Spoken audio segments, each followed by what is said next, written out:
I still use an iPhone 12 in 2026, and honestly, I still think it's a pretty good phone.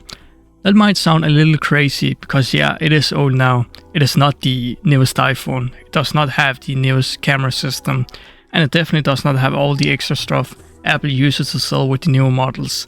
But once you actually use it day to day, a lot of that becomes less important than people make it sound. For me, the iPhone 12 still handles the basics very well. It runs on the A14 Bionic chip, which is still fast enough for normal use. Apps open fine, scrolling is still smooth enough, and I do not feel like I'm fighting the phone every time I use it. It still has 5G, it still supports MagSafe, and it still gives you that clean Apple experience that aged better than a lot of people expected. The design is also a big part of why it still works. The flat edges still looks good. The phone feels solid in the hand, and it does not have that cheap old phone feeling that some devices get after a few years of use. It is 6.1 inches, which is still a very usable size, and for a lot of people that is actually nicer than the bigger phones that keep getting more common now, and that is probably the biggest reason I have not upgraded yet. It still works fine, not in the barely surviving way, more in the why would I spend money just to get the same general experience way. The camera is probably one of the biggest reasons this phone is still fine in 2026. The iPhone 12 has a dual camera setup with a 12MP main camera and a 12MP ultra wide. It also has night mode, deep fusion, smart HDR3 and Dolby Vision HDR video recording, which is still more than enough for a lot of normal use.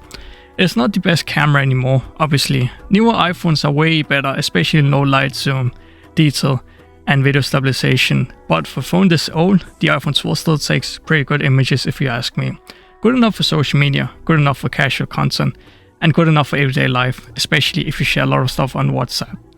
If you're just taking pictures of friends, food, places, products, or random stuff throughout the day, it still gets the job done without making everything look bad. The colors are still nice, HDR is still decent, and the video is still very usable. Could it be better? Sure, obviously. But does it need to be better for normal use? Not really. Price matters too. The other reason the iPhone 12 still makes sense is the price. At this point you can usually and casually find it for less than newer iPhones, and that changes the whole conversation. Because once the price drops enough, the question is no longer is this the best iPhone, it becomes is this still a good phone for the money? And for a lot of people the answer is yes. If you do not really care about having the latest model, the iPhone 12 can still be a smart buy. You're getting a solid iPhone experience, MagSafe, 5G, good video, a still reliable camera, and a phone that does the basics very well without paying full flagship money. That is a pretty big deal, and good deal if you ask me.